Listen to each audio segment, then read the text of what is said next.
Você, meu Meu sobrinho sobrinho de fé, meu irmão, camarada, parente de de tantos tantos carguinhos, carguinhos e tantas mamatas, lotado no meu no gabinete, meu gabinete, Está tá filha do meu primo. do meu primo, que aquele que sempre Sempre recebe, recebe, quase quase nunca trabalha. Tá ok?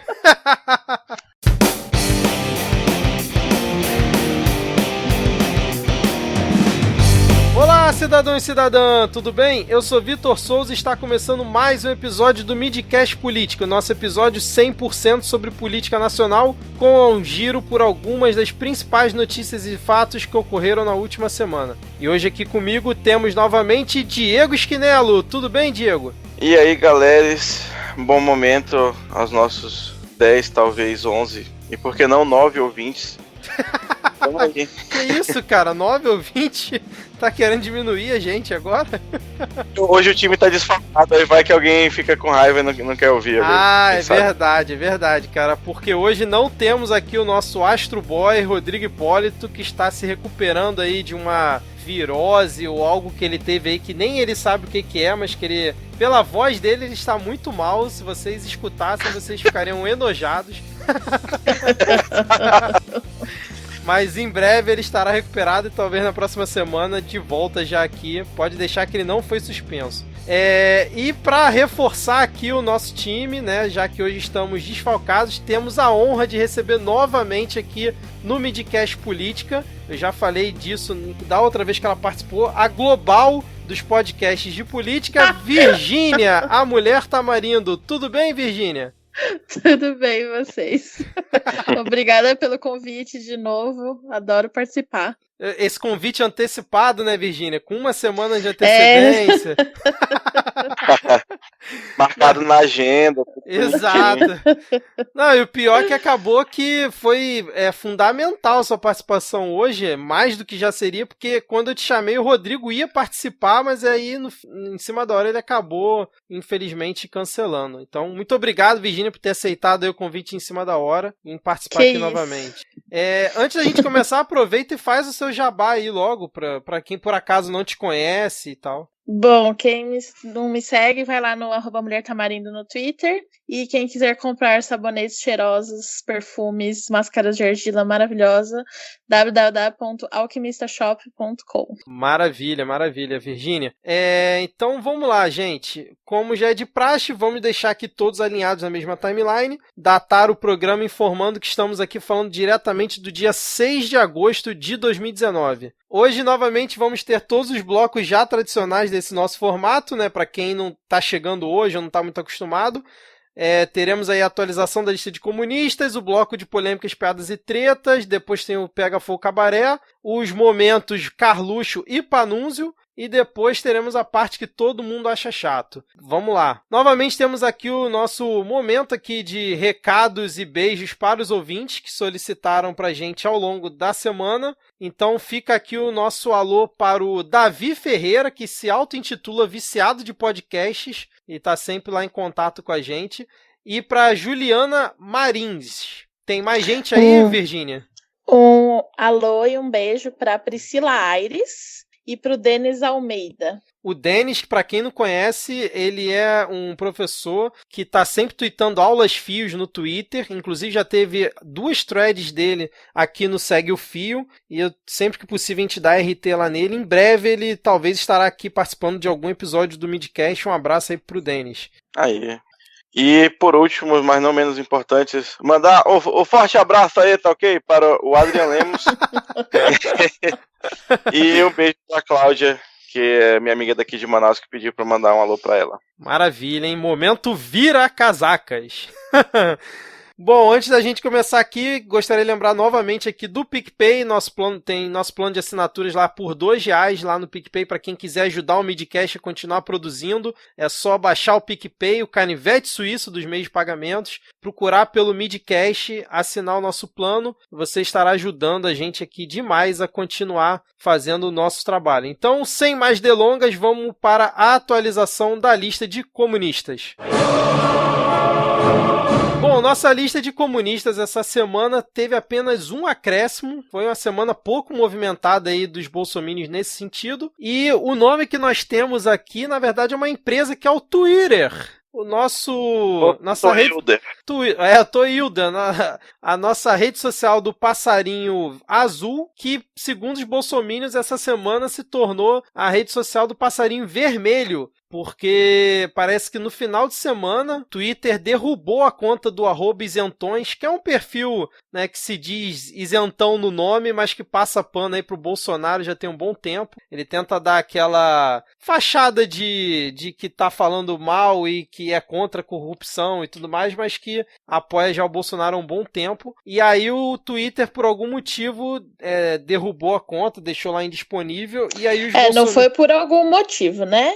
Foi porque ele postou coisa que não devia. Então, explica aí para os nossos ouvintes, Virgínia, por favor. Não, porque foi por causa daquela treta do Caio Coppola com o Edgar.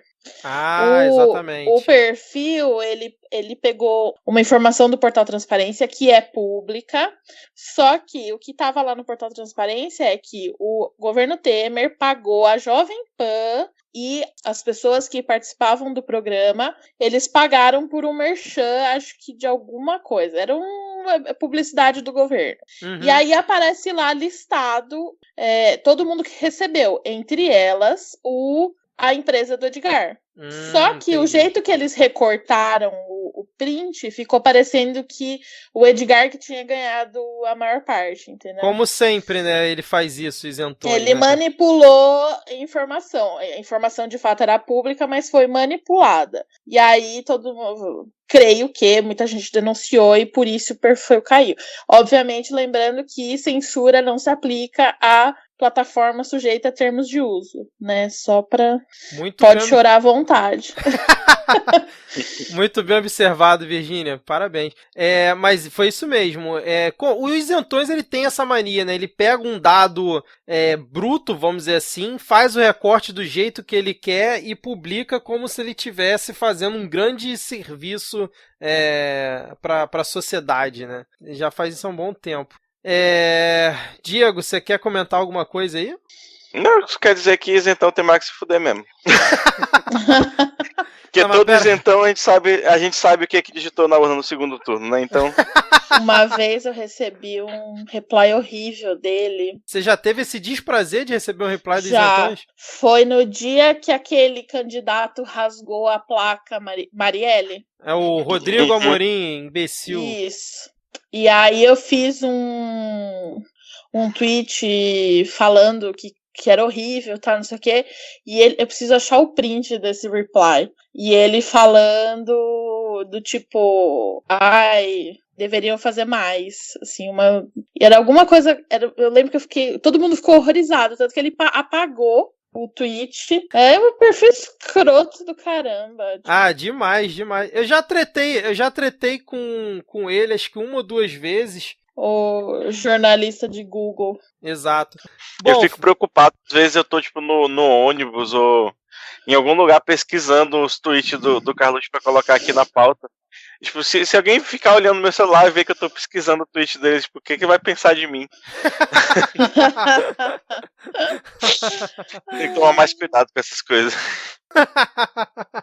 Bom, mas fechamos por aqui então a lista de comunistas. Não teve mais nenhum grande nome, né? As pessoas chegaram a sugerir alguns nomes aqui, mas nenhum assim que merecesse entrar aqui para nossa lista. Não, hoje tá curtinho. Bom, mas então vamos fechar por aqui esse curtinho bloco de abertura do episódio. E antes da gente ir pro Polêmicas, Piadas e Tretas, ô Diego, temos uma merecedora aqui do selo Fabiano Contarato de Fada Sensata, é isso mesmo? Confere, temos aqui ela é jornalista, né? Jornalista, A jornalista Marilis Pereira Jorge, que foi um clamor do nosso host que ela recebesse o prêmio. Quer dizer que foi um grande pedido meu, é isso? Realmente eu compartilhei lá no nosso grupo. A Marilis, ela fez no dia 1º de agosto, uma coluna dela na Folha, onde o título era Fale Mais, Bolsonaro. E aí ela fez um texto, até não é muito grande, né? Mas também não dá para ficar lendo toda a coluna aqui. Mas foi um texto bem interessante que uma galera tweetou e divulgou bastante e que faz um bom resumo sobre o que foi o Bolsonaro até agora na presidência. Todas as merdas que ele já falou, mentiras e por aí vai. Então, recomendo, vou deixar link aqui na descrição do episódio para quem quiser poder conferir, caso não tenha visto aí ao longo da semana. Virgínia... Eu só queria fazer um adendo sobre isso, que, tipo, eu não, apesar de eu achar esse texto muito bom, eu não concordo porque ela foi a do, não pode ficar falando que eu avisei, né? Mas o final do texto, eu acho que vale a citação. E aí, é isso que eu acho contraditório, por exemplo, porque ela termina assim: fale mais, todos os dias, sem falhar nenhum, para que seja de conhecimento geral, para que não nos esqueçamos nem por um único dia o autocrata, ignóbil, sem empatia, o ser obtuso que desgoverna este país. Fale mais que tá pouco. Fale mais porque o peixe e o falastrão quase sempre morrem pela boca. E aí, tipo... Uma que eu fiquei pensando, assim, ela quer que eu fale para que todo mundo saiba que ele é um imbecil, inclusive quem votou nele, mas aí você não pode virar pro coleguinha e falar: eu não avisei que ele era um imbecil? Isso não faz verdade. sentido. Isso é verdade. Não, e tem, só o meu protesto, porque eu fico puta. Não, e tem sempre aquele dos dois lados da moeda, né? Por mais que você quer que ele fale pra mostrar que ele é um imbecil e tal, ele acaba encontrando outros imbecis iguais a ele que concordam com tudo que ele fala. Então, até por isso que ele ganhou tanta força e chegou onde chegou, né? Porque mas... teve um encontro de almas aí ao longo desses últimos anos, né? Que deu força pra ele chegar lá, né? Então... E aí a gente não pode falar: mano, você é um imbecil. É foda, né? É tipo, é o alento que nos sobra. Um abraço pra Marilis que tá ouvindo aqui o episódio, tenho certeza. Não é isso, Diego? A gente manda abraço pra todo mundo, né? Fala que todo mundo é ouvinte. Isso é nosso ouvinte, é estratégia verbal de interação com o público. Bom, então sem mais delongas, vamos agora para o bloco de polêmicas, piadas e tretas. Bom, começando aqui o nosso bloco, vamos falar sobre o presidente Jair Biroliro, que agora se auto-intitulou Johnny Bravo da política nacional após um discurso no evento que ele participou. Ele, para variar, reclamou da imprensa, atacou a imprensa, inclusive falou um bando de palavrão nesse vídeo. Vou deixar o link aqui na descrição, foi uma baixaria danada. E aí, em algum certo momento do discurso... Não vejo o vídeo com a filhinha, por favor. É o quê? A nossa ouvinte que ouve com a filhinha de 9 anos, por favor, cuidado com o vídeo. Verdade. Por favor, não ouça. E aí, o que acontece? Ele, em um certo momento lá do discurso, falou que, eu, Jair Bolsonaro, Johnny Bravo, ganhei a eleição e vocês têm que aceitar a imprensa, acabou, porra, é isso mesmo, e vida que segue, vocês fiquem aí no canto de vocês porque eu ganhei.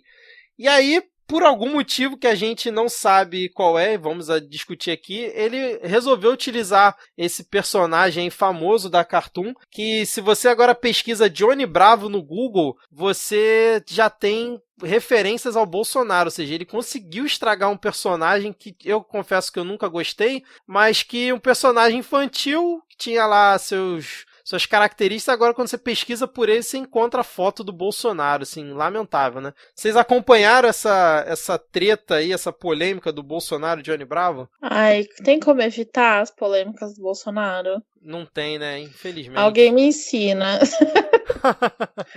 Ai, eu tenho certeza que ele nunca viu absolutamente nada do Johnny Bravo, exceto que é um fortão que faz muque e tem inicial JB e falou: é isso, sou eu. E ignorou completamente o fato de que ele é uma mula. Ele apanha de todo mundo. Exato. Principalmente das mulheres. E é uma péssima pessoa. Exatamente, cara. Mas acho que ele não ignora, não. Acho que ele levou em conta tudo isso e fez questão de se comparar baseado em todas as características. Então, mas Pode ser. Na verdade foi só a parte do Mook mesmo, mas... É tão infantil. Deu certo, no fim das contas. Pois é, e aí teve um comentário do perfil Normose aqui no Twitter. Um abraço aí pro pessoal do Normose, que tá ouvindo aqui o podcast.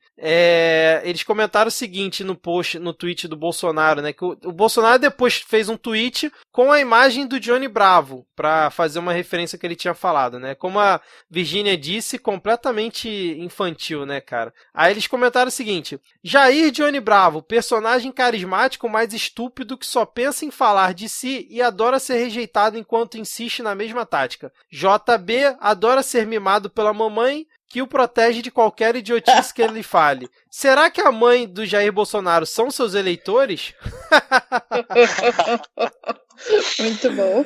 Eu achei um ótimo comentário, cara. Mas o que aconteceu? O Bolsonaro, pra variar, deu algumas declarações polêmicas ao longo dessa semana. Não no nível das últimas 2 semanas, né? Porque ninguém aguentava mais tanta bobagem que ele tava falando em mentiras. Mas num movimento um pouco estranho que eu achei, e aí eu queria a opinião de vocês, ele deu uma entrevista no dia 31 de julho, uma entrevista exclusiva para o jornal O Globo, o que já me soa muito estranho, em que ele disse algumas coisas, né? E dentre as coisas que ele falou, ele disse que mesmo com todas as besteiras que ele falou e os ataques que ele sofreu da imprensa e de todo mundo, de bom senso, ele disse que não vai mudar o jeito de ser dele e que ele chegou onde chegou dessa forma e que não tem estratégia nenhuma e que ele é dessa forma. Eu não sei se vocês leram essa entrevista ou acompanharam a repercussão dessa entrevista. Vocês não acharam meio estranho ele ser entrevistado pelo O Globo numa situação que, pelo que a jornalista Jussara Soares escreveu, ela estava ali depois de um evento do Bolsonaro, chegou: ô presidente, você pode conversar com a gente rapidinho de forma exclusiva? Ele falou: não, pode vir aqui, vem comigo. Levou pro gabinete dele,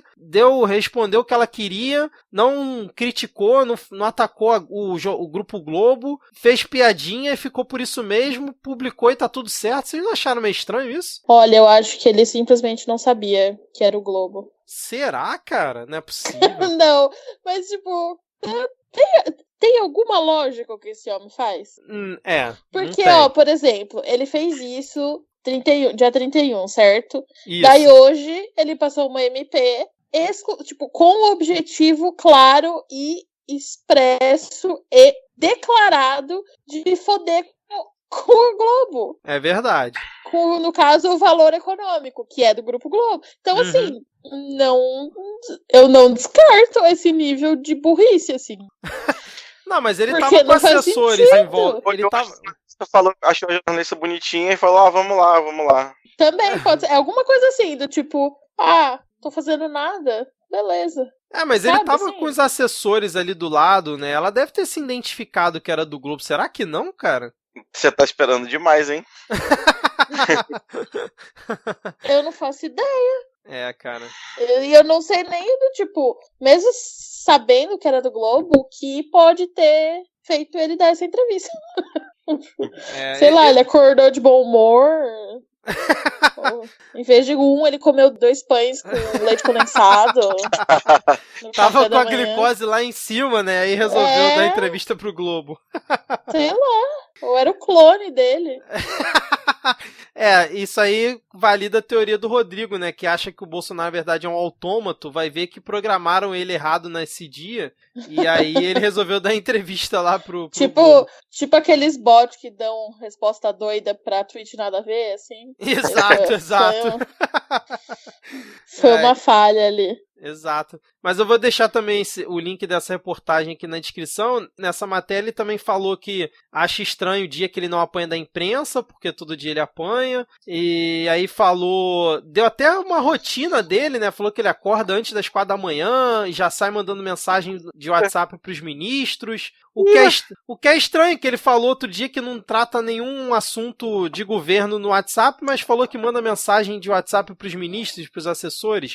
Sabe o que ele manda? Tem um grupo lá dos ministros, aí ele manda bom dia, aí tem um versozinho da Bíblia com glitter e 15 vídeos pornô. Esse é o bom dia padrão de grupo que só tem homem, assim. Homem hétero, desse naipe da galera do governo, assim. É bem provável, cara, é bem provável. E aí falou um monte de coisa, e aí encaixa com o que a Virgínia falou também, que ontem, né, o Bolsonaro assinou uma MP e anunciou isso num evento da Expo Fenabrave, que eu não tinha ideia do que era, mas eu vi que é uma exposição da Federação Nacional de Distribuidores de Automóveis, algo do tipo. E aí o Bolsonaro, nessa MP, ele tira a exigência de que empresas publiquem em jornais impressos o seu...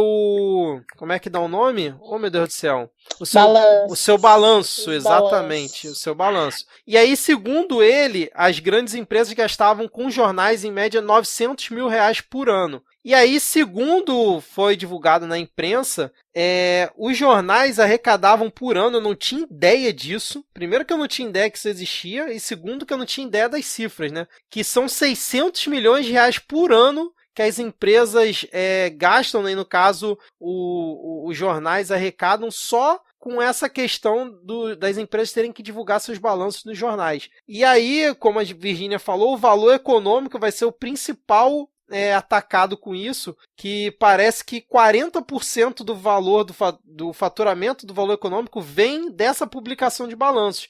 E coincidentemente, ou não, né? Foi logo depois do Valor Econômico ter divulgado uma matéria na semana passada criticando o Bolsonaro, e aí o Bolsonaro vai e manda essa, né? Que também vai impactar todos os outros jornais. Não foi coincidência, porque assim... Exato. Só pra explicar o porquê disso, porque eu sei que parece meio, tipo, doido, como assim, tem que publicar e não sei o quê. Porque a lei das SAs, ela é de 76. Então, você tem as empresas que atuam no mercado, elas têm investidores na sociedade, certo? Porque são os acionistas que negociam as ações na bolsa. Isso aí. E aí, quando as empresas precisavam informar a sociedade como um todo, informar seus acionistas, ela não tinha como ligar um por um, mesmo porque são anônimos, são pessoas que simplesmente negociam papéis, etc. Então, se publica, a lei diz que você publica em jornais de grande circulação para que as pessoas tenham acesso. É uma ferramenta de transparência com o investidor. Só que na era da internet, isso faz zero sentido. Não, tipo, você ter que... E o trâmite você publica no jornal, que é caro pra caramba. Imagina você publicar, tipo, meia página no Valor Econômico, sabe? É muito dinheiro. Além disso, você tem que pegar esse jornal e registrar na junta comercial, que você também paga. Então, assim, é ridículo. É uma regra extremamente arcaica no tempo de internet, que qualquer pessoa, investidor, será que eu compro papéis dessa empresa? Ele pode entrar no site da empresa e vai ter tudo lá, no relação com investidores. Agora, só que qual que é o problema? O Bolsonaro fez isso exclusivamente para afetar o Valor Econômico. Ele literalmente falou isso. Deixa eu pegar aqui a declaração dele. Exatamente. Ele falou assim, espero que o Valor Econômico sobreviva a essa medida provisória. Exatamente. E aí, isso é uma lei, além de ele ter feito via MP, que é errado, porque MP é só para urgência, né? Mas a gente até deixa passar, porque ninguém respeita, etc, etc. Ela é inconstitucional de forma material, porque você não pode fazer uma lei para prejudicar um contribuinte específico, entendeu? Tipo, você não pode fazer isso. Apesar da forma ser ok, e até a ideia ser boa, se fosse qualquer outro contexto, seria uma boa coisa para a sociedade, ele não pode fazer isso só para prejudicar alguém que ele não gosta, né? Então ela precisa ser declarada inconstitucional.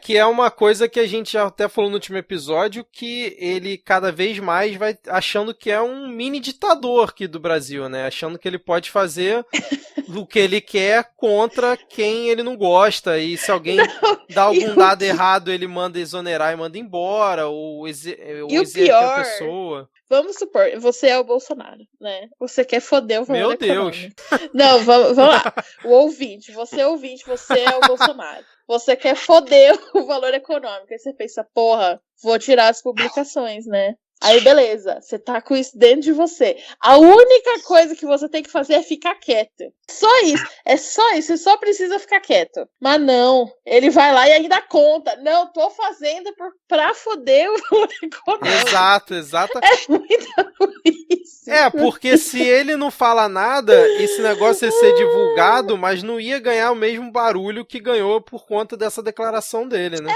Ia ficar especulação. Uma roupagem positiva, saca? Exato, ia ficar, bom, é uma medida positiva, mas talvez o timing é errado. Será que é para prejudicar a imprensa? Morreu o assunto, mas não. Ele precisa confirmar que ele, sim, está sempre agindo da pior forma possível.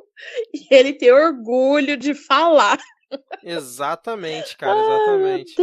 E provavelmente ele já devia estar com isso engavetado. Ele falou, então beleza, então vamos botar isso aqui pra jogo. Porque eu tava lendo que nos outros governos anteriores já se discutia isso, né? Justamente pelos motivos que a Virgínia falou, mas que estava se estudando ser uma coisa gradual aos poucos. O Bolsonaro, numa canetada, já acabou com tudo de uma vez só, né? Que é o que faz sentido, tipo, ter... Mas é porque você meio que tá eliminando uma atividade. Isso, assim, exatamente.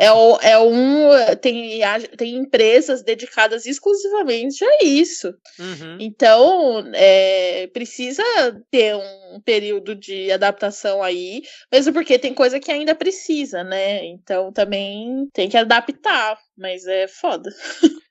Não, tanto que o próprio Rodrigo Maia falou que retirar essa receita não me parece a melhor decisão, e teve até deputado da ala do governo dizendo que isso é uma retaliação à imprensa. Então, mais claro do que isso, impossível, né? Não tem como. Não tem mais, porque ele mesmo falou que é pra isso. Então... Não, e a forma como ele fala debochado da imprensa, essa imprensa que eu tanto amo. Cara, é bizarro. Eu tive o desprazer de assistir o vídeo pra poder comentar aqui hoje. Eu não consigo ouvir ele falando. Não consigo. Eu vou deixar na descrição aqui pra quem quiser ter esse desprazer também, mas é tosco demais, cara. Diego, quer falar alguma coisa aí sobre isso? Não, sobre isso tá de boa. Você quer falar sobre a questão do trabalho forçado, que é um sonho aí do Bolsonaro?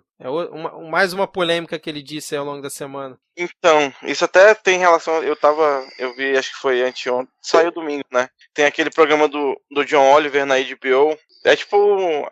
É o original do Greg News, né? Que tem aqui também, que é um humor que conta uma história séria. Aí tava falando sobre o sistema prisional nos Estados Unidos e como tem estados em que os presos são obrigados a trabalhar sem ganhar nada, né? E onde eles ganham muito pouco. E aí até falou que na Constituição dos Estados Unidos, quando aboliram a escravidão, tá lá, exceto como punição por crimes. Então, tecnicamente, eu nem sabia, mas a escravidão não foi abolida direito nos Estados Unidos, né? Enfim, e aí o nosso queridíssimo senhor presidente falou que ele tem um sonho, né? Que a exigência de presídios agrícolas no país, que é para você pegar preso para fazer trabalho forçado, né? É a escravidão, é o Estado escravizando os seus cidadãos, né? Que é o que já acontece, né? Só que não pelo Estado. Quando você vai, a gente já até falou aqui, né?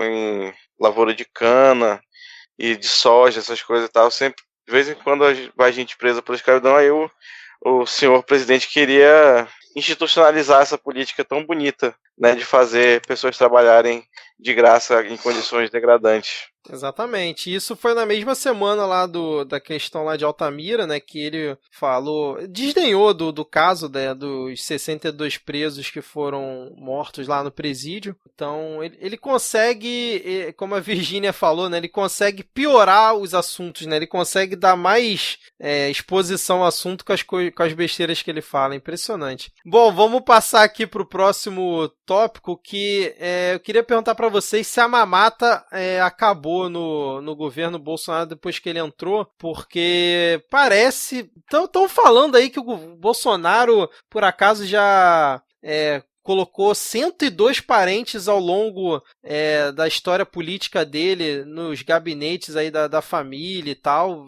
Vocês acham que isso procede? O Bolsonaro faria isso? Vocês veem problema nisso? Imagina, a mamata acabou dia 1º de janeiro de 2019. Ah, tá. Pensei que eu tava entendendo errado. Mamata foi visto depois de 1º de janeiro. Pior que eu fui pedir aqui no site do acaboamamata.com.br se tinha acabado a mamata já, mas o site, eles pararam de alimentar o site. Sério? Poxa, pararam, cara? Que chato. Pô, é. Não sabia disso, não. Mas então, o Bolsonaro, né, com a sua fixação clara por certas partes da anatomia humana, comentou sobre essa questão dos 102 parentes, que ele não era o deus Priapo. Foi verdade, cara. É um deus grego que é representado como um homem com um pauzão gigante. Ai, meu Deus. Caramba, cara, eu já tinha esquecido dessa referência, cara, meu Deus do céu. Até porque, segundo essa definição pra ele, parente é só filho, né? Então... Pois é. Então, mas essa foi, pra quem não acompanhou, foi uma reportagem do O Globo, dizendo que ao longo de 28 anos o Bolsonaro e os filhos nomearam 102 pessoas com laços familiares para os seus gabinetes. Pouca gente, né, cara? Pouca gente. E aí, completando aí o time das mamatas, o Marcos Pontes, nosso querido ministronauta, emplacou a sócia dele no conselho de administração da EBC, e aí ela vai pegar ali uma boquinha de R$3.000 por mês. Só que além disso, ela já é assessora lá no Ministério da Ciência e Tecnologia, ganhando R$13.600. Então, parece que no Ministério da Tecnologia a mamata não acabou também. Ou como diz o Bolsonaro, na verdade, vocês querem o quê, pô? Vocês querem que eu fique lá colocando quem eu não conheço? Eu tenho que confiar no meu filho. Você vê lá o cara que tá plantando manga, tá plantando soja, ele bota lá o filho dele pra trabalhar com ele, vai falar o quê? Que o cara não pode trabalhar também com o pai? Vocês querem o quê? Não sei o quê. É nesse nível que ele reagiu quando perguntaram pra ele. É inacreditável. Inacreditável. Aí ele reclamou também e falou: a Globo fez o programa inteiro que negócio. Olha a família Marinho aí colocando os filhos pra gerenciar a empresa. Vamos falar que é iniciativa privada. Não, é concessão pública. Cara, ele não sabe nem a diferença, né, cara? Pelo amor de Deus, cara. E pior que é justamente essa parte do vídeo que fica bombando lá entre os apoiadores dele, né? Dizendo, Bolsonaro lacrou, olha o que ele disse pra Globo e tal. Que momento que a gente vive, cara. Vamos lá. Pra fechar aqui o bloco, o último tópico que a gente tem aqui, um que eu acho que o Diego vai gostar de comentar, talvez a Virgínia goste também, não sei, foi o Ernesto Araújo negando aquecimento global. E ele disse o seguinte: fui a Roma em maio e havia uma onda de frio. Então, gente, como é que pode ter aquecimento global se o nosso chanceler foi em Roma e tava com frio lá? Realmente é um absurdo isso. Por exemplo, eu nesse momento estou de blusa e meia, porque não existe aquecimento global, uai. Simples. Exatamente, cara. O que você ia falar, Diego? Não, eu ia falar da meia da Virgínia mesmo. Não, é aquele tipo de coisa que não dá nem pra argumentar, porque a gente sabe que nem original isso é. Porque isso é narrativa requentada dos republicanos americanos. É verdade. Sabe, o cara pode até... Ele nem é louco original, sabe? Ele é louco requentado. Então, pau no cu dele. Gostei desse louco requentado. Bom termo. E aí, pra fechar aqui, pra gente poder rir da cara do cidadão aqui, que saiu a notícia aqui que o coronel Antônio Carlos Alves Correia, ele chamou Rosa Weber de corrupta, né, ano passado, e aí ele fez uma vaquinha pra poder pagar os R$30.000 da defesa dele, né, que ele tá sendo processado, e adivinha o que aconteceu? Ele não arrecadou 1 centavo. Que notícia maravilhosa, cara. Foda passar por isso, né? Palmas aqui, que momento maravilhoso. Cara, sabe que é nem a mãe dele, nem o sobrinho micreiro que ele deu o Minecraft de presente, velho. Ninguém deu R$1, nem ele mesmo. Porque quando você faz a vaquinha, você costuma coisa pra dar um kickstart, né, pra pessoa ver que já tem alguém doando. Nem isso, gente. Exatamente, cara. Essa notícia foi maravilhosa, é uma das poucas notícias que eu consegui rir com gosto quando eu li, cara. Muito bom. Bom, então vamos fechando por aqui. Além disso, vai ter na descrição do episódio 3 notícias que a gente não vai comentar, mas fica aqui o registro, que foi o velho da van dizendo que ele não sabe o que é impulsionamento no WhatsApp. A gente acredita. Tem também agora a PM do Rio, que tem o cargo de general agora na PM e no Corpo de Bombeiros. O nosso governador Fuzitzel colocou mais esse cargo aí nas forças policiais do Rio de Janeiro. E teve também o caso da Damares não pagando o estacionamento, parece. Esse caso foi muito bom, gente. O segurança falando que é porque a gerente era petista. Meu Deus do céu. Só o Brasil 2019 mesmo. Exatamente. Então é isso. Então vamos fechando por aqui esse bloco. E agora, pra onde que a gente vai, ô Diego, nesse momento? Tocou até o alarme aí pra anunciar a hora do Pega Fogo, Cabaré!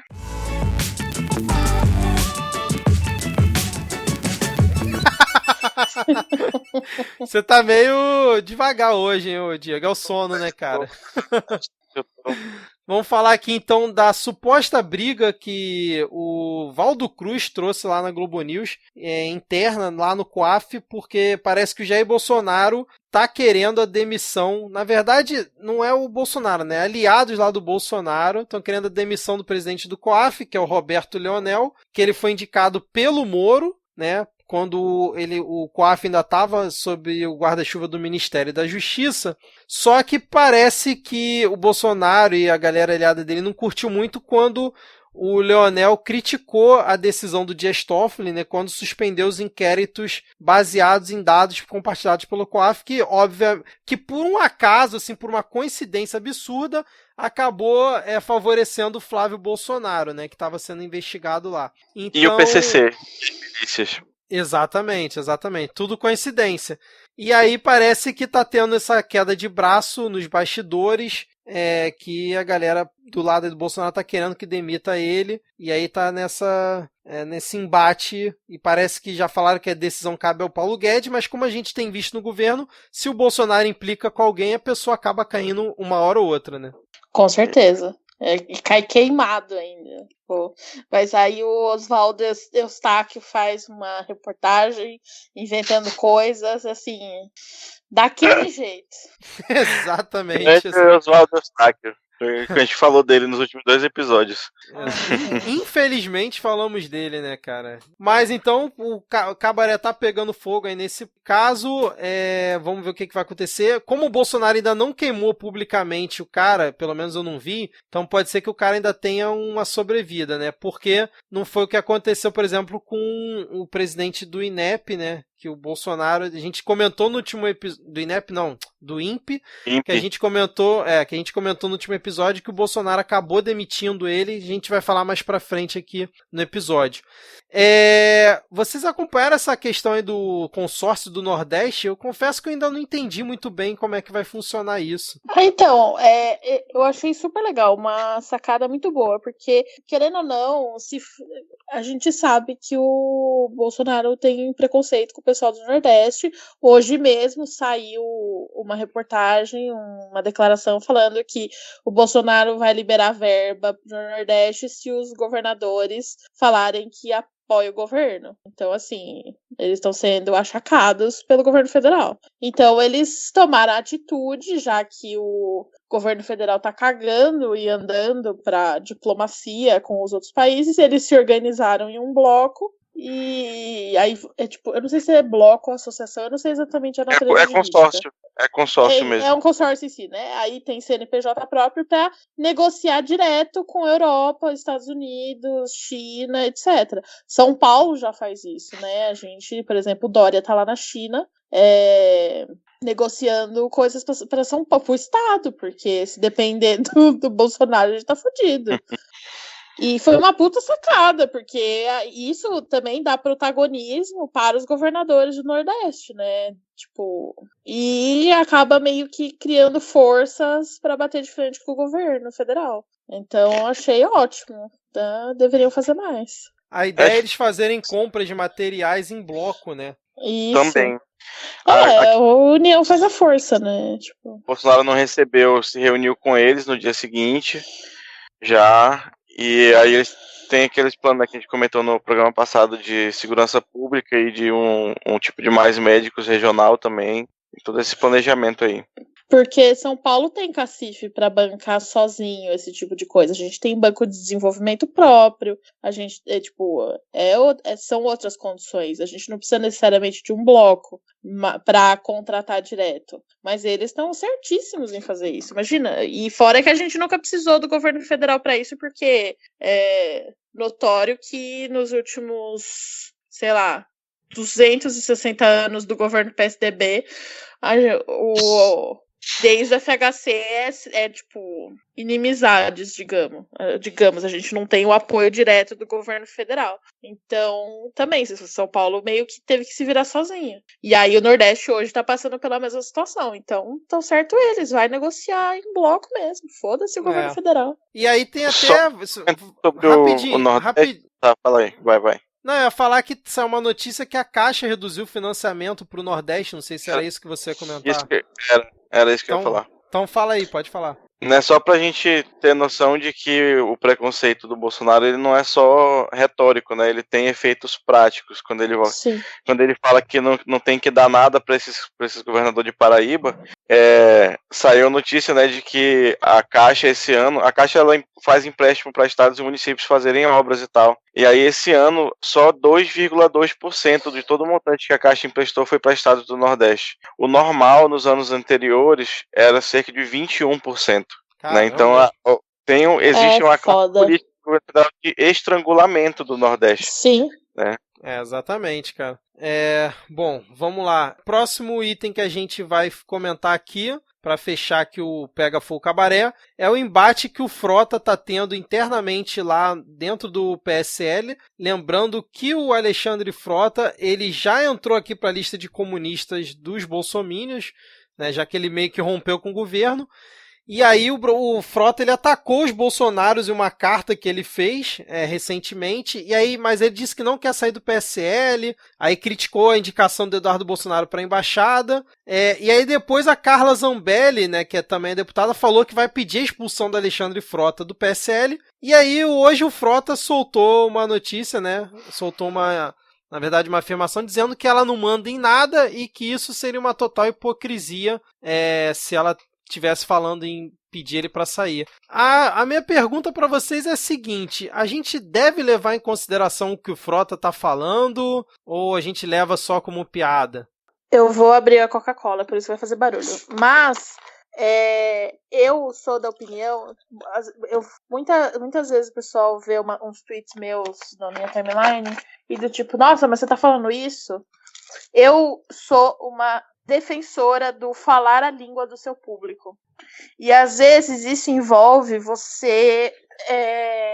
por exemplo, as pessoas sabem que eu considero o Lula culpado pelos crimes. Quando eu tô falando na minha timeline, eu pego super leve. Mas quando eu tô falando com as pessoas de direita, do tipo, batendo de frente com o pessoal, e a pessoa chega com e o PT e o Lula, eu vou mandar um foda-se o Lula tá preso, sabe? Tipo, é uma técnica de retórica para você conseguir dialogar em pé de igualdade. O Frota fazendo isso, o Frota sempre se manifestando contra, ele fala diretamente com os bolsominions. Sim. Quem tá ouvindo, que o público é de direita, é a mesma coisa o Lobão, sabe? Então, assim, eu não vou ouvir o Frota. Eu estou cagando para Frota, Carla, assim, eu não poderia me importar menos com essas pessoas.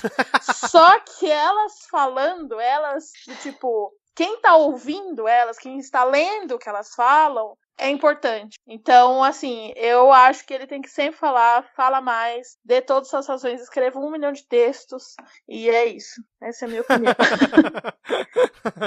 Não, e ver eles brigando entre eles é engraçado também, às vezes, né, cara? Porque se juntaram mesmo só pra surfar a onda, mas que eles mesmos se bicam ali internamente, eles têm totais divergências, né? Mas não é que o que seja acontece... completamente ruim, mas nesse mas nível é o que público, acontece assim, né? quando se forma um partido do jeito que eles se formaram. Qual que é a ideia?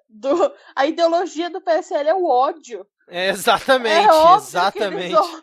que isso vai acabar revertendo entre eles, sabe? Tipo, não há nada que os una exceto o ódio. É verdade, cara. A gente já falou do PSL aqui antes, que é partido de aluguel e tal, mas essa união pelo ódio realmente foi uma boa colocação, Virgínia. Diego, quer falar alguma coisa aí sobre Não, eu falar que o pior é que pornô? Todo mundo sabe, cara, que o PSL não é um partido de verdade, mas o Frota, ele tenta vender a imagem de que ele acredita no partido. Ele sempre fala do partido, ele sempre tenta defender o partido, fala que não quer sair do partido. Ele sei lá, tipo, em algum registro muito doido da realidade, ele tá tentando ser sensato lá dentro, saca? Ele tá tentando evitar eu real não acho que ele seja uma má pessoa, assim. Tanto que, tipo, tem vários episódios das pessoas relatando, do tipo, que conversaram com ele, e aí ele mudou completamente a atitude publicamente, pediu desculpas públicas. Então, assim, de toda essa galera, eu acho que o Frota é o menor dos problemas. Eu não concordo muito não, porque você lembra do caso do... Não, eu entendi o seu ponto de vista, tá? Mas, porque realmente tem algumas figuras que é complicado, né?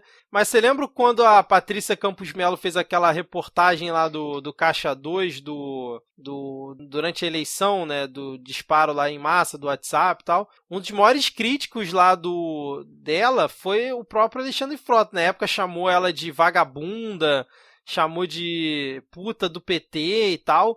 E aí eu tava até escutando um Vida de Jornalista com ela, que ela comentou que um dia ela tava em casa e veio o filho dela de 8 ou 9 anos falar: mamãe, tem um vídeo aqui que tem um cara falando que você é vagabunda, que você é puta. E aí quando ela foi ver, era o vídeo do Frota falando isso dela. Então... eu entendi o seu ponto, mas depois que eu fiquei sabendo dessa história, pra mim o Frota tá ali no lixo junto com todos os outros. Não, veja bem, não é que ele é... Não, eu entendi. Tipo, no contexto PSL. Sim, se comparar, por exemplo, com o Carlos Jordi... Muito baixo, assim, sabe? Tipo, se comparar com o Major Olímpio, ele é quase um esquerdalha, né? Entendi. Exato. Entendi seu ponto, mas... enfim, né? Vamos lá. Ator pornô, só isso que eu tenho a dizer aqui. Um abraço pro nosso ouvinte, o Merval Pereira. Mundo, todos os brasileiros escutam o podcast. Claro. Exatamente. Bom, eu acho que a gente não pode deixar de falar aqui, né, do toma lá da cá, que parece que está começando a ocorrer aí no governo Bolsonaro, né? Ele que falou que ia combater isso, porque parece, segundo a reportagem aqui da Andréa Saldi, que o Bolsonaro já está admitindo um certo acordo ali com o Dajão.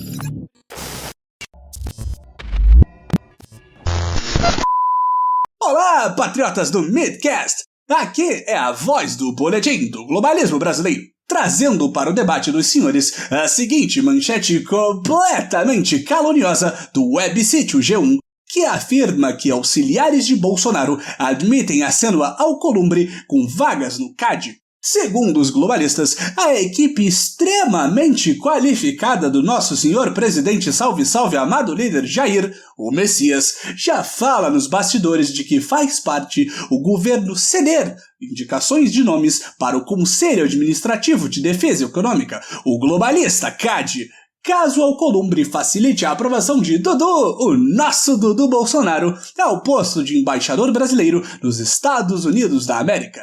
Make Brasil Great Again, Dudu! Caso os ouvintes deste podcast que espalha desinformação na podosfera, ao contrário do boletim do globalismo brasileiro, não saibam, nós explicamos.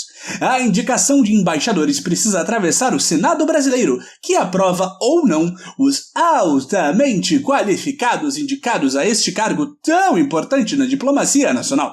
E como todo processo democrático brasileiro, ele possui aquele coeficiente mínimo de mamata e gambiarra para ser uma tradição nacional. Alguns de vocês, comunistas do Midcast, podem imaginar que isso se trata de um toma lá da cá, algo típico de esquerdistas que gostam de socializar as coisas, até mesmo as indicações para cargos políticos. Mas não é isso não! A gente jura! É apenas um caso de um governo despreparado buscando agradar quem realmente governa neste país. Algo tão normal quanto o menino Charlinho, Carluxo, twittar em código Morse. Caso você não tenha percebido, o Boletim do Globalismo Brasileiro é um podcast 100% patriótico e não irônico, trazendo semanalmente tudo aquilo que nem mesmo seu grupo do Zap Zap mostra. Então, se você estiver interessado em conhecer a verdade que esses comunistas do Midcast não contam, basta nos procurar no seu aplicativo de podcast preferido e nos seguir na rede de memes e microblogging Twitter, em @boletimb. Agradecemos o convite, comunistas do Midcast. A nova era os caçará por último.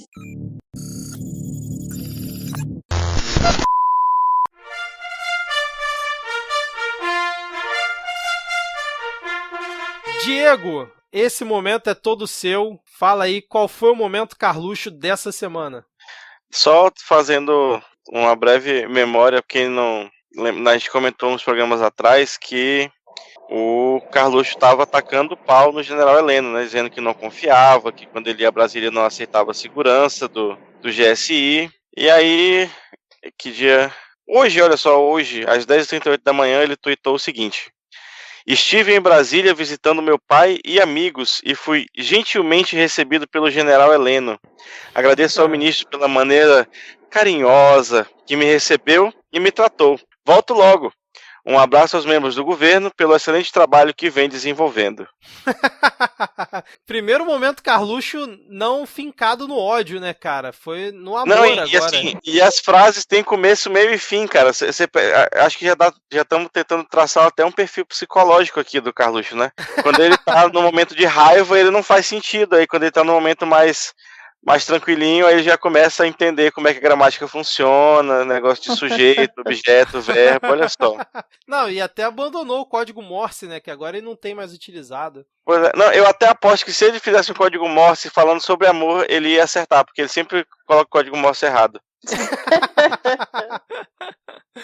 Bom, então com esse momento ternura do Carluxo, vamos agora para o Momento Panúnzio.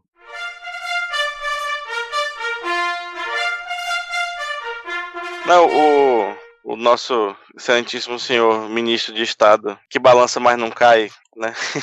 Nossa, cara, que tweet bizarro dele naquele, né? Meu Deus do céu. Foi foda. Né, acho que foi no Ratinho, né, que ele falou que o Paulo Freire era feio, né? Eu não vi, eu confesso que eu não vi. Eu não, só ouvi excertos, assim. Aí ele pegou e tirou uma foto do mural do Paulo Freire que tem em frente ao MEC e tweetou: é feio ou não é? É ou não é feio de doer?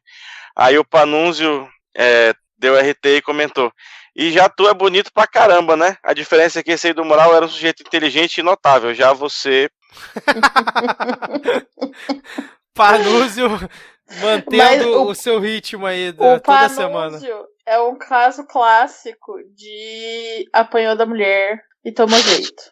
Porque você lembra que no começo ele fez alguma coisa do tipo meio que defendendo o Bolsonaro, daí responderam pra ele: gostou, leva pra casa. Daí a mulher dele respondeu: não, eu sou casada com ele. Eu lembro. E desde então ele deu uma piradinha assim que ele tá só carcando. É verdade, caraca, muito bem observado, Virgínia. Eu não lembro. Eu acho que a gente chegou até a comentar isso aqui, mas eu não lembrava dessa correlação. Aí dormiu na casinha do cachorro e aprendeu a lição. Maravilhoso. Bom, então agora já passamos os nossos 2 momentos esperados aqui pelos ouvintes. Vamos agora para a parte que todo mundo acha chato.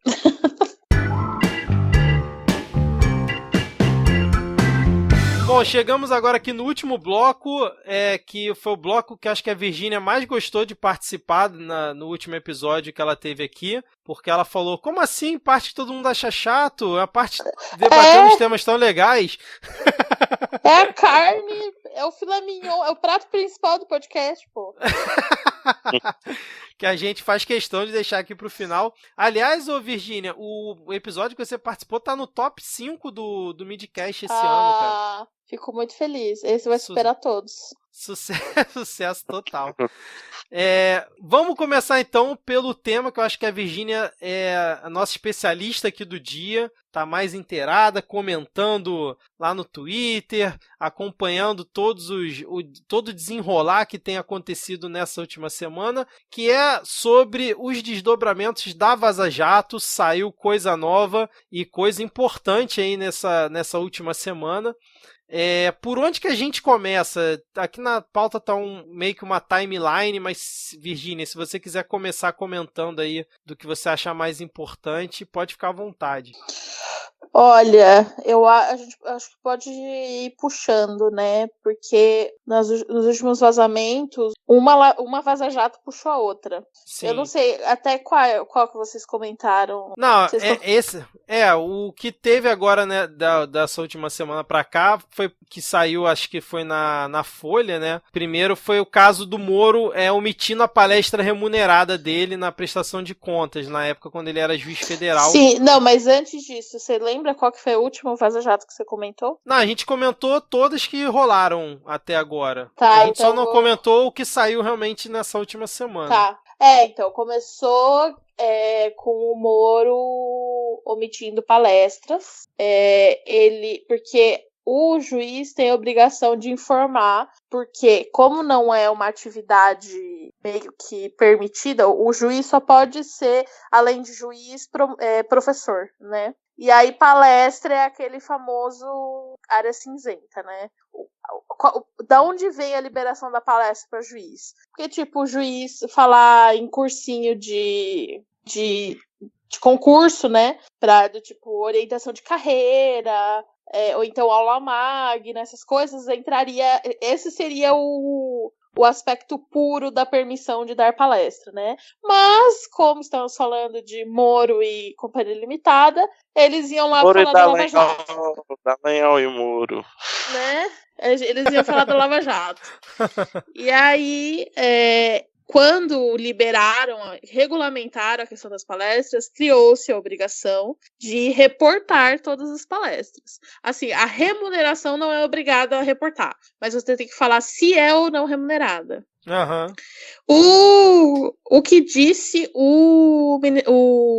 a justiça, o conselho lá, falou que o TRF4 falou que o Moro, como ele não informou que foi remunerada, presumiu-se que todas as palestras que ele registrou foram gratuitas, foram não remuneradas. Uhum. Então, isso já é uma mentira. Segundo, que além de tudo, ele não declarou todas as palestras que ele fez.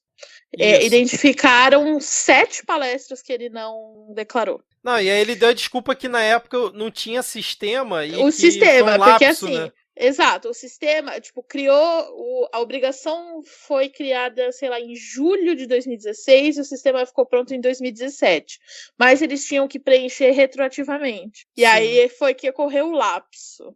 E assim, não é nem como se não acontecesse, entendeu? Tipo, faz sentido. Mas ele nunca conferiu, nunca, nossa, aquela palestra. Enfim, é muito difícil acreditar, sabe? E além disso, o que ele apresentou? Ele apresentou um recibo da empresa que tinha contratado ele, doando R$10 mil para uma instituição de caridade, como se fosse o pagamento. Só que o pagamento original foi de R$15 mil. Então. Tá faltando R$5 mil. Não, e a empresa mostrar que doou R$10 mil para a instituição não significa que ela também não pagou a ele, né? Uma coisa não anula a outra, né, cara? Exatamente. Pode ter sido, sei lá, o combinado pode ter sido R$25 mil. Sim, exatamente. R$15 mil para ele, R$10 mil para caridade. Né? E ainda, eu vou além. Nada garante que isso daí é real, viu? Esse recibo. Porque, né, a não ser que me mostre o recolhimento do imposto com a data da época, duvidarei. Não, Mas e na reportagem da Folha, parece que de acordo com o TRF4, o Moro recebeu como juiz, né, 28 mil reais em setembro de 2016, já descontado o imposto, e que parece que uma pessoa que participou do evento lá afirmou à Folha que o cachê da palestra foi entre 10 e 15 mil, então vai de encontro com o que a Virgínia falou, né? Pois é. E aí, acho que desse vazamento, o ponto principal ali foi ver que o Moro fala a mesma língua do Deltan nessa ganância deles. Sim. De ganhar com palestra, sabe? Ai, você não quer? Paga bem, sabe? Tipo, não há um pingo dessa caridade toda que ele quer que as pessoas acreditem, sabe? Foi bem do tipo, oportunidade para ganhar umzinho. Muito. O Deltan que acho que a gente não chegou a comentar o caso aqui, que o Deltan foi no caso lá da XP, né? Que ele foi na palestra era isso da que XP. Eu queria falar, por isso que eu perguntei. Porque pra mim eu acho esse um dos piores casos. Esse foi pior mesmo, sem dúvida nenhuma. Porque, tipo, desvirtuou total, assim, as consequências dessa reunião, assim, podem ter sido muito severas. Porque, não necessariamente a do Deltan em si, mas pode, porque é insider trading, né? A partir do momento que qualquer tipo de informação de possibilidades de investigação e futuro e ações da Lava Jato, e esse tipo de informação dada para banqueiro, não gente que se acha capitalista, banqueiro mesmo, dono de banco. Isso orienta o investimento e orienta o mercado. Como o mercado vai investir, aonde vai investir, o que vai fazer, entendeu? Então, e isso pode até forçar a mão, entendeu? Tipo, coisa que, por exemplo, não aconteceu, vamos supor, ele vai investigar a área X, sei lá, uma área de distribuição da Petrobras. E aí sabe quais são os players. Tem, tipo, 5 empresas que atuam nessa área. Você já sabe, a partir do momento que você tem essa informação, você já sabe que vai afetar essas empresas. Uhum. E aí, se você já antecipa a questão de tirar investimento, você já fode as empresas de antemão. E aí, sabe, isso é gravíssimo. E, além disso, teve a informação de que o Fux fez a mesma reunião secreta. Sim. Lembrando que o Fux foi a pessoa... o Fux foi uma pessoa determinante para os resultados dessa eleição. Porque estava nas mãos dele. Estava nas mãos dele o inquérito que poderia tornar o Bolsonaro inelegível. Estava nas mãos dele punir a campanha do Bolsonaro por todas as fake news. E ele foi quem deu essa palestra para os banqueiros. Não, e não foi ele também que negou a entrevista do Lula? E negou a entrevista do Lula, exatamente. Exatamente. Então, assim, são 3 fatores aí que foram determinantes para os resultados das eleições e todos se concentram na pessoa do Fux. Quem me garante o que foi dito nessa palestra? E se ele já adiantou? E se foi acordado? Se foi do tipo... O grande acordo nacional. Exato, do tipo, quem é o melhor nesse momento? Quem é o melhor candidato e como podemos ajudar? Sabe, nesse sentido? Porque não há explicação lógica para a complacência do mercado. E só ver a fala do presidente do Itaú falando, tipo, tosca, não, né? Mas isso aí, nada disso que ele tá falando vai afetar a reforma, sabe? Isso. Tipo, porra. Então, eu para mim, foi assim, o que escancarou o pior aspecto, assim, da política brasileira, nem necessariamente da Lava Jato, mas da relação aí, das relações escusas mercado e poder, assim. Só para contextualizar para quem por acaso não acompanhou, que essa reunião que a Virgínia comentou é uma reunião para, tipo assim, um grupo seletíssimo de pessoas, segundo as reportagens que saíram, grupo uma reunião secreta com os donos de todos os bancos que atuam no Brasil. Exatamente. Santander, Itaú, Bradesco, JP Morgan, tipo, todos os bancos, tava lá o presidente, CEO e o caralho a 4, ou pra ouvir o que eles tinham pra falar. Não, e esse é um ponto importante, é reunião secreta, não é que estava divulgado para todo mundo saber, não. Secreta, exatamente. Secreto. E assim, a gente aqui já está mais do que considerando que as mensagens são verdadeiras, porque pra gente não resta mais dúvida já há algum tempo, mas a partir do momento que os tais hackers de Araraquara foram presos, né, e o Moro queria destruir lá as mensagens e dando força para elas, então já está claro que as mensagens são verdadeiras, né? Então, com certeza. Não tem mais o que discutir, que inclusive, né, Diego, o Moro queria destruir as mensagens e o Fux proibiu a destruição, voltando agora ao Fux, determinando que o STF tenha cópia das mensagens hackeadas, né? Parece que alguém teve uma crise de consciência, hein? Ou não, né? Ou então tá querendo ter tudo ali para saber o que realmente, o que pode impactar para ele futuramente, né? O ministro da Justiça teve acesso ao conteúdo da investigação porque ele avisou as pessoas que supostamente foram hackeadas, né? Ele avisou as autoridades que foram hackeadas e ainda disse que ia pagar, ou seja, ele disse que ia destruir prova, né? Isso sendo ministro. Imagina o que ele não fazia quando era juiz. Não, e detalhe, ele tá diretamente envolvido na situação, né, cara? Exatamente. É um nível de loucura absurdo que a gente tá, né? E acabou que a PF entregou lá pro STF, né? Atendeu o pedido do STF, entregou as mensagens essa semana. E vamos ver o que o STF vai fazer com isso, né? Também em mãos, né? Aí o que a ordem que levou a entregar, na verdade, foi do Alexandre de Moraes, tô vendo aqui. Não, na verdade foram duas decisões parecidas, em dois processos diferentes. Entendi. Um foi do Alexandre e o outro foi do Fux, sim.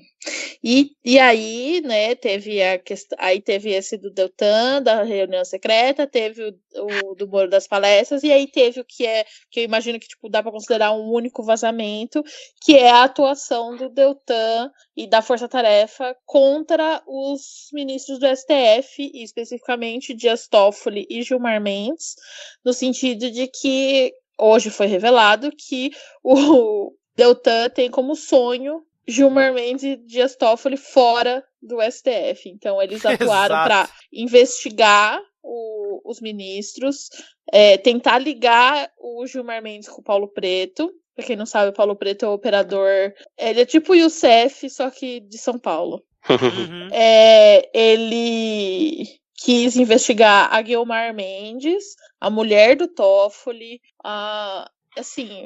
e principalmente, primeira instância não pode investigar ministros do STF. Exatamente. Isso que tem que estar... Porque eu falei isso hoje. Para uma pessoa leiga, falar assim, mas qual que é o problema dele investigar? É a função dele investigar, não é? É um raciocínio muito intuitivo e lógico. Mas a lei não permite. Não pode. E o vazamento anterior, que foi o do Dias Toffoli e o do Gilmar, o Deltan, assim, quebrou, dá até para perder as contas de quantas regras, porque ele se utilizou de uma informação de uma delação não homologada da OAS do Léo Pinheiro, em que eles foram mencionados que supostamente a OAS bancou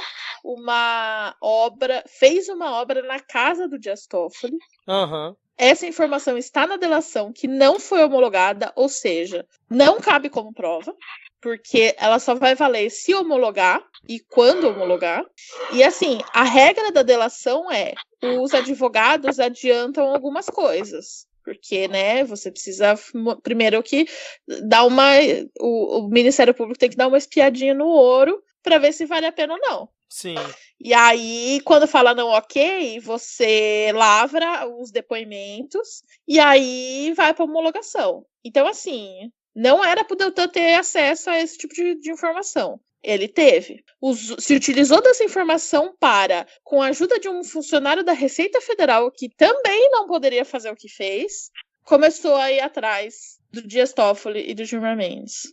Não, do Gilmar Mendes, então, na mensagem, é claríssimo que ele quer pegar o Gilmar Mendes de qualquer jeito, né, cara? Exatamente. E aí hoje, no vazamento de hoje, pelo Eu País, ele ouviu um boato da Força Tarefa São Paulo que o Gilmar Mendes, porque o Paulo Preto, ele tinha um sistema que ele fornecia como se ele fosse ele era tão foda que ele meio que operava como um banco em si mesmo, assim.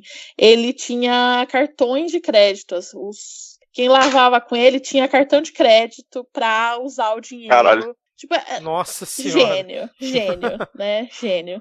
A corrupção de São Paulo é muito sofisticada. Deixa eu ser um pouquinho bairrista aqui, né? Então, e aí, o boato que ele dá a entender que ele ouviu é que um dos cartões seria do Gilmar Mendes. E por isso que ele fala, vamos solicitar para a Suíça, que é quem fornece, porque o Paulo Preto tinha tudo na Suíça, né? Todas as contas na Suíça. E eles falam, vamos solicitar para a Suíça para ver se tem. E assim, por mais que eles estão solicitando de todo mundo, todos os cartões, as mensagens deixam entender que eles estavam solicitando para ver se estava o do Gilmar. Sim, exatamente. Então, e até um dos procuradores alerta, não pode fazer isso em relação ao Gilmar, não. Mas de forma irônica, né? Sim, porque eles ficam, vai investigar, mas não pode investigar o ministro da STF, kkkk. E aí coloca o emoji do macaquinho fechando os olhos. Exato. É foda. Não, assim, é foda você ter que dar o braço a torcer e concordar com o Gilmar Mendes quando ele diz que tinha um poder paralelo lá em Curitiba. Pois é, né? E aí o foda é que o Gilmar Mendes merece absolutamente todas as críticas, sem exceção. Ele merece, se tem alguém que merece sofrer impeachment, é o Gilmar Mendes. Porque ele não respeita a regra de suspeição. Ele atuar naqueles processos do Jacob Barata é um absurdo. É um absurdo. E mesmo assim, ele tá cagando, entendeu? Tipo, ele merece tomar todas as suspeições, ele merece sofrer impeachment, só que não ao arrepio da lei. Não cabe aos procuradores investigar esse tipo de coisa. Encontrou? Tem que mandar pra PGR. Não podem eles investigarem. E assim, a lei estava do lado deles. Porque eles tinham razão em querer, em todos os pedidos que eles fizeram. Mas não, tem que fazer as coisas, tem que dar jeitinho. Não consegue seguir a lei. Isso que me deixa uma puta da vida. Não, e um ponto que eu acho que é interessante também de ver é que a PGR não vai se pronunciar, não. Quando que ela vai achar que as mensagens são verdadeiras? Ela não vai se meter em relação a isso, porque... E assim, isso agora, tá acontecendo na pior época, porque tá tendo eleição. Sim, verdade. A eleição não, a decisão para quem vai ser o novo PGR. Então, e a Dodge não se candidatou, mas tá correndo por fora, né? Exatamente. E a Dodge está desesperada para ser reconduzida ao cargo. Então, ela tá entre a faca e a espada. Porque se ela bate de frente e fala, não, é verdade sim, não sei o quê, ela se queima com o Bolsonaro. Tá arriscado o Bolsonaro querer indicar o Deltan pra PGR, né? Entendeu? Então, assim, tá uma situação muito... Mas tudo indica que vão afastar o Deltan, pelo menos da Lava Jato, né? Parece que, vão decidir terça que vem. O Gilmar cobrou hoje, né? O Gilmar que chamou de organização criminosa pra investigar. Porra, velho, sim. E aí... e aí, o que você vai falar? Como é que você vai argumentar com o Gilmar Mendes? Com essas coisas vazando? Tá certo, é isso mesmo. Tá certo. Mas então, sabe qual é o problema? Essa é aquela velha história de que as instituições no Brasil não estão funcionando há muito tempo. Então cada um passa por cima dos limites a todo momento, né, cara? Todo momento. A própria Lava Jato tá queimando a Lava Jato, né? Com esses vazamentos aí, ela mesmo tá fazendo cair em descrédito. A cada dia você vê alguém desembarcando do bonde da Lava Jato, né? Exatamente. Obviamente aquela galera mais radical vai até gostar e falar, não, isso aí, o Deltan fez certo, tem que ir pra Mas cima. Eu vi um monte de gente hoje falando isso, inclusive advogados. Eu fico assim, passada, até fiquei puta, mandei todo mundo rasgar o diploma. Porque, porra, no dos velho. outros é refresco, né, cara? No dos outros é muito o brasileiro tá num surto coletivo de punição e perseguição. O Madeira, no último podcast que eu participei, ele fez uma analogia excelente. A corrupção é a nova bruxaria. Verdade. Sabe? As pessoas estão querendo queimar todo mundo, perguntar depois. Sim. E até eu faço autocrítica aqui, essa grande palavra. Que, tipo, eu por um bom tempo, eu também estava assim, até cair em mim, cair na realidade.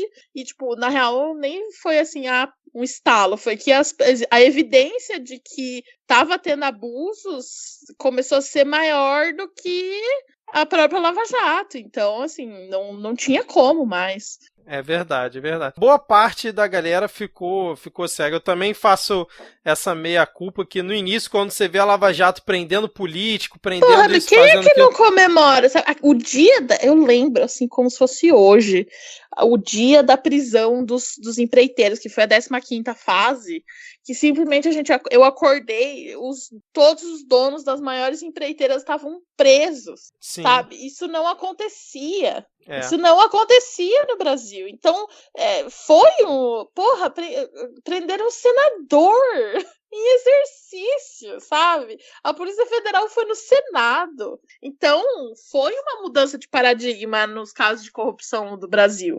Mas, né, vê-se que, na verdade, não, porque eram também corruptos. A que custo, né? Exato. Exatamente. E aí essa é a hora que eu pego a autocrítica de vocês e falo, eu avisei!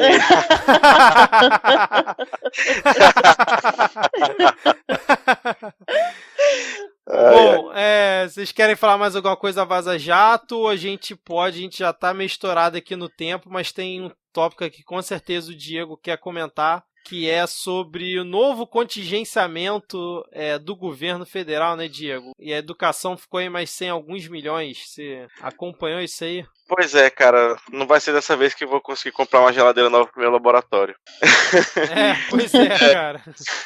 Assim, o governo já tinha... Na verdade, o governo tá queimando a reserva como quem queima os seus R$500 de FGTS, né? Aí, vai viajar, óbvio. Espero que todo mundo tenha ido viajar. Ele usou 800 milhões da reserva e, apesar disso, ainda contingenciou 1 bilhão e 442 milhões, né? Dividido aí em alguns ministérios. Quem mais sofreu foi da cidadania, com 600 e alguma coisa, e logo depois veio da educação, com 348 milhões de contingenciamento, entre aspas, né?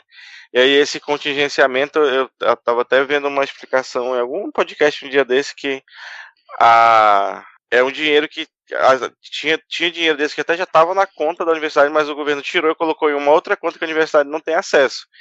Ou seja, a autonomia universitária que já estava morta, agora também está enterrada, que descansa em paz. E em meio a tudo isso, o energúmeno do Abrão vai no programa do Ratinho falar que professor só trabalha 8 horas por semana.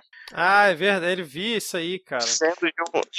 Sendo ele mesmo um professor de uma universidade federal, tem a desonestidade intelectual, o mau caratismo de falar uma merda dessa, né, pra explicar, esclarecer. A LDB realmente ela só obriga que o professor dê 8 horas de aula por semana, mas o professor universitário, a coisa que dá menos trabalho na vida dele é dar aula. Dar aula é onde ele vai descansar, porque ele tem um monte de atividade administrativa, ele tem processo, ele tem projeto de pesquisa, tem projeto de extensão. Né? Tem professor que trabalha comigo que ele chega às 7, sai às 10 da noite e vai lá no sábado e no domingo, porque senão ele não dá conta de tudo, de se meter nas coisas. E aí vem ele sim, só deve dar as 8 horas de aula dele, deve nem atender os alunos direito. Porque é professor de economia, não sabe nem fazer conta de porcentagem. E aí também, só para fechar aqui o Ministério da Educação, tem um sistema do Bolsa Família, né? Um dos pré-requisitos para as famílias receberem o Bolsa Família é a frequência escolar. Né? Se a criança não estiver frequentando a escola, ela não recebe. E isso é informado, os municípios informam ao governo federal por meio de uma plataforma do MEC, que caiu. E tá offline, e aí não tem ninguém para consertar, porque em julho o Weintraub demitiu todo o setor de TI do MEC, porque eu disse que o contrato era irregular. Ai, que coisa mais Brasil! E aí estamos torcendo para que não suspendam o benefício, mas é a cara desse governo, né? Falar, não tem aqui o dado de assiduidade das crianças, então suspende o benefício de todo mundo, sendo que é culpa do governo que não tem o dado de assiduidade das crianças na escola. Surpreenderia um total de 0 pessoas, né, se eles fizessem algo nesse nível, né? Dá para esperar qualquer coisa vindo desse governo quando é em relação à política pública ou quando é para prestar assistencialismo aos mais pobres, né? Não tem que esperar. Em relação aos cortes, eu tava dando uma olhada aqui, foi contingenciado, né, do Ministério da Economia, da Cidadania, da Educação que o Diego falou, só que parece que pro Ministério da Justiça e pro Ministério lá da Damares foi liberado dinheiro, né?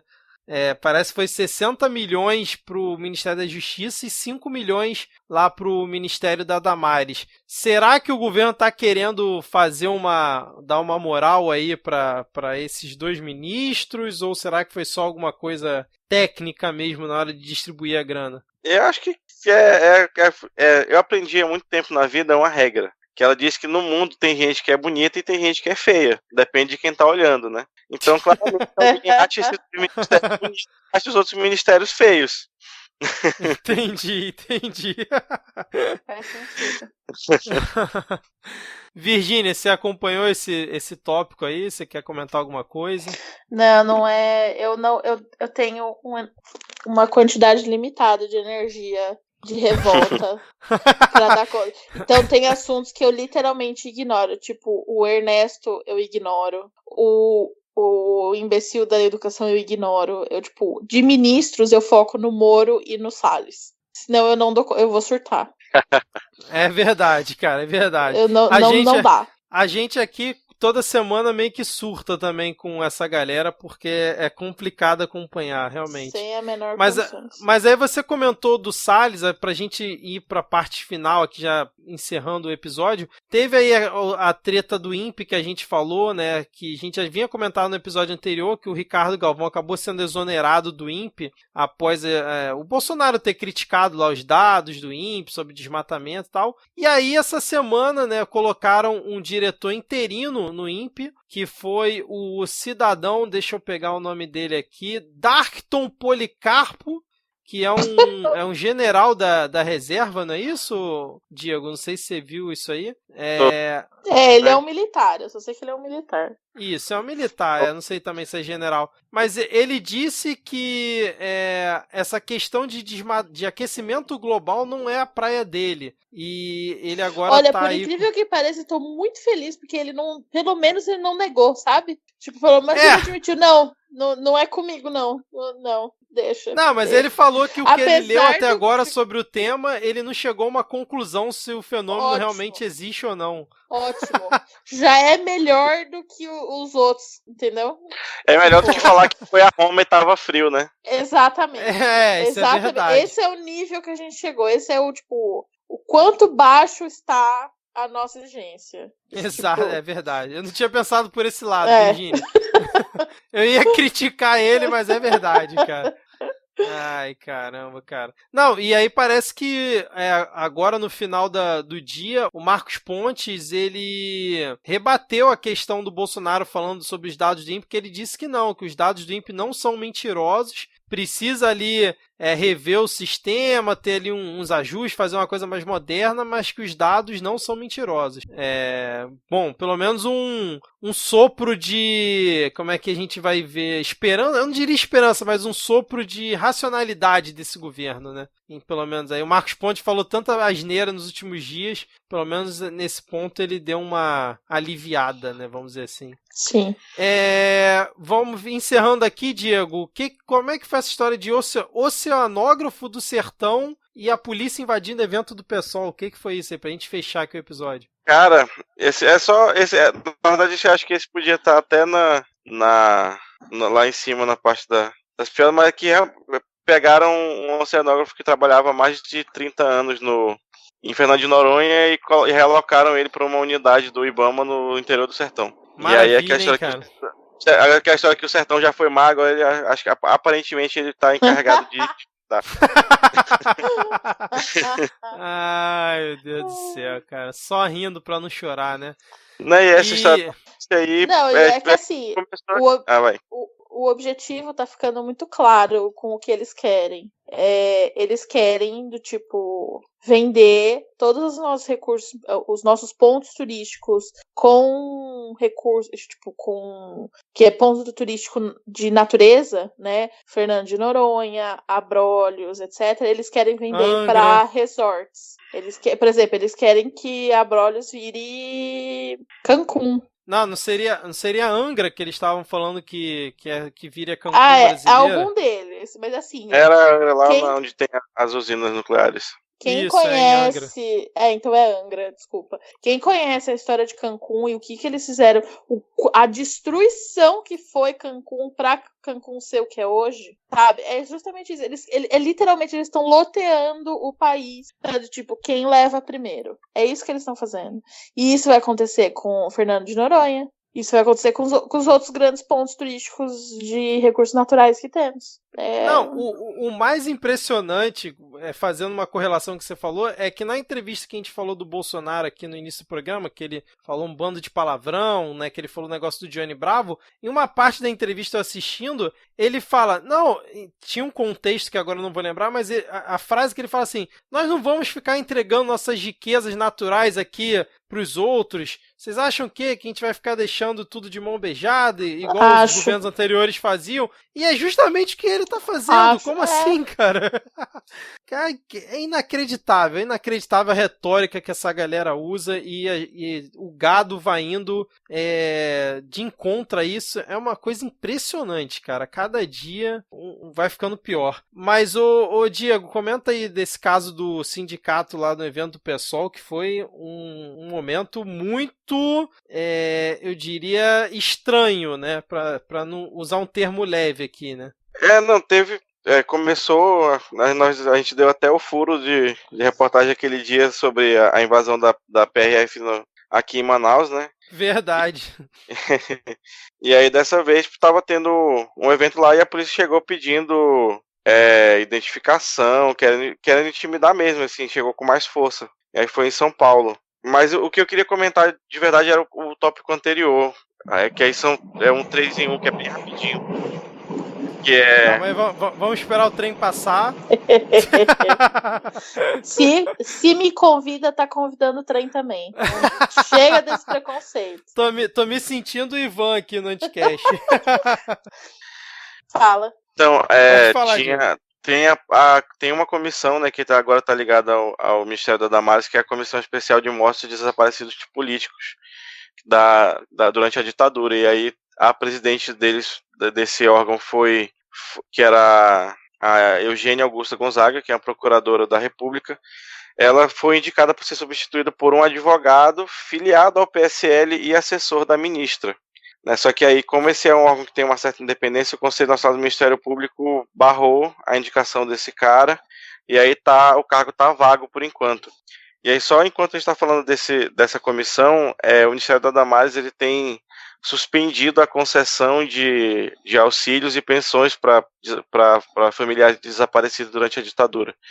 Isso é só comentar por alto que eu não tive tempo de ler a fundo, mas, se não me engano, já foram mais de 90 milhões de suspensos em benefícios pagos a familiares de mortos e desaparecidos durante a ditadura. Uhum. Mas no caso lá do evento do PSOL, foi uma coisa muito estranha, né? A polícia chegando do nada, entrando lá no evento. Depois publicaram uma foto dizendo que o evento foi um sucesso e tal, mas tem algo estranho no ar aí que... A nota da polícia, o Reinaldo Azevedo leu hoje, eles falaram que era rondante, né, que é aquele policial que fica andando no bairro, e que aí eles viram a aglomeração e simplesmente chegaram, perguntaram do que se tratava, não entraram e perguntaram se ia ter, tipo, se ia sair alguma manifestação, assim, sabe, como se as pessoas fossem sair em algum protesto. Uhum. Mas assim,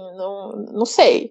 Até que faz sentido essa explicação, mas sim, tipo, Era isso que eu ia falar. Né? Não sei. Era isso que eu ia falar. A explicação faz sentido, mas, né, se foi isso mesmo, se foi essa a intenção. Pois enfim, não sei. Eles poderiam simplesmente ter ficado observando. E mesmo porque é tudo uma questão de tom, né? Como você aborda a questão. Sim, exatamente. Então, para as pessoas ficarem tão assustadas, eu creio que o tom não foi assim super. Ai, nossa, o que tá acontecendo aqui? É festa? Sabe? Pô, tipo assim, pois não, senhores, eu gostaria de saber que por obséquio o que está acontecendo. Não deve ter sido assim, né? Então, assim como eu tô tentando nota imaginar um PM falando assim, não tô conseguindo. E a mesma coisa aconteceu com a questão do torcedor, né? Que tava Era isso que eu ia falar. Nossa, xingando cara, o Bolsonaro no estádio, aqui no Itaquerão, no Corinthians, jogo do Corinthians, e ele foi levado pra delegacia. E aí, uma coisa foi do tipo, a nota falava que os policiais levaram ele porque estavam preocupados com a integridade dele e que poderia causar um tumulto o que ele estava fazendo. Sendo que a declaração do torcedor falou que ele foi super maltratado. Foi, tipo, né? Então, assim... Não, e detalhe, levou pra delegacia pra quê? Era só tirar ele dali de onde ele tava. Não, e assim, o BO diz que ele foi levado pela delegacia por xingar o presidente. E se o problema era risco de tumulto, os policiais poderiam ter simplesmente chegado e conversado com o cara. Isso, não tinha absolutamente a menor razão de levar ele. Então... Não, podia até tirar o cara dali, mas do lado de fora fala, beleza, vai lá, segue aí tua vida, a gente conseguiu aqui evitar um problema. Não precisa levar pra delegacia. A polícia tá lá pra evitar justamente isso, entendeu? Então, exatamente, mudasse ele de lugar no estádio, whatever. E não como acontece em outras porque foi situações. uma detenção. O termo tá detenção. Você não pode deter uma pessoa porque ela tá xingando o presidente. Não, assim como já acontece em outros casos, quando tem confusão no meio de estádio, quem já foi em estádio sabe, eu já vi diversas vezes, tem aquela confusão, o pessoal se xingando, brigando, a polícia vai, tira cada um de um lado, ou quando é aqueles seguranças do estádio, tipo, convida a pessoa a se retirar do local e pronto, entendeu? Não leva ninguém detido pra delegacia. Exatamente. E essa é uma falácia tão grande que, por exemplo, teve jogo do Palmeiras recentemente, metade do estádio xingou o Bolsonaro, teve um jogo de um outro time também que uma parte da torcida gritou, xingou o Bolsonaro, e aí? E não teve confusão nenhuma, e vai levar todo mundo preso. Então. Aí, por isso que, tipo, pra mim é tudo caô, isso aí. Tudo... cheiro de coisa estranha no ar, vamos acompanhar aqui, mas tá ficando estranho, né? Sim. Bom, vamos fechar aqui então, que a gente já comentou bastante coisa. Novamente o programa vai ficar gigante. Não, acho que eu vou desistir, Diego, da nossa meta de fazer episódio de 1 hora. Que não, se vocês me chamam pra falar do Lava Jato, não adianta. Já não, mas dos outros episódios a gente não conseguiu também. Nenhum episódio do semanal a gente consegue. Eu me empolgo e vou falar bastante. É isso. É a vida. Aceita que dói menos. Virgínia, você se empolga e a gente se empolga com você falando também. Pode ter certeza. E já vou deixar o convite aqui, então. Toda vez que tiver alguma coisa nova da Vaza Jato, vou chamar você para participar aqui, então, para fazer a sua análise. A nossa colunista de Lava Jato. Boa! Sempre que tiver algum fato novo, a gente chama a Virgínia aqui pra comentar. A gente queria muito falar sobre o caso aí de Itaipu, né? De toda essa treta que tá acontecendo, principalmente lá no Paraguai, e que parece que tem envolvimento aí meio estranho, parece que tem um lobby aí no meio, um lobby de uma empresa brasileira. Só que como o Rodrigo era a pessoa que estava mais por dentro e queria comentar mais sobre o assunto, a gente vai deixar isso pro próximo episódio, porque é uma coisa que os fatos ainda estão surgindo, ainda tá tendo desenrolar, mas para quem não tá aí por dentro, eu vou deixar um link aqui na descrição para acompanhar esse caso aí do acordo em relação a Itaipu que Brasil e Paraguai fizeram recentemente e que quase levou ao impeachment do presidente do Paraguai por conta disso, porque ia fazer o Paraguai pagar mais do que paga atualmente pela energia de Itaipu. Enfim, não vou me alongar muito, mas no próximo episódio a gente traz essa situação toda aí. Eu recomendo ver o Henri Bugalho fez um vídeo muito bom sobre isso, resumindo todo esse caso. com as informações que tem até o momento, porque eu acho que tá muito inicial ainda vão descobrir muita coisa. Então, foi justamente esse vídeo que o Rodrigo compartilhou com a gente, que o título do vídeo é totalmente sensacionalista, porque sim, não é bem assim, mas realmente... Mas o vídeo tá muito bom, ignora o clickbait. Isso, exatamente. Mas clica, né, no caso.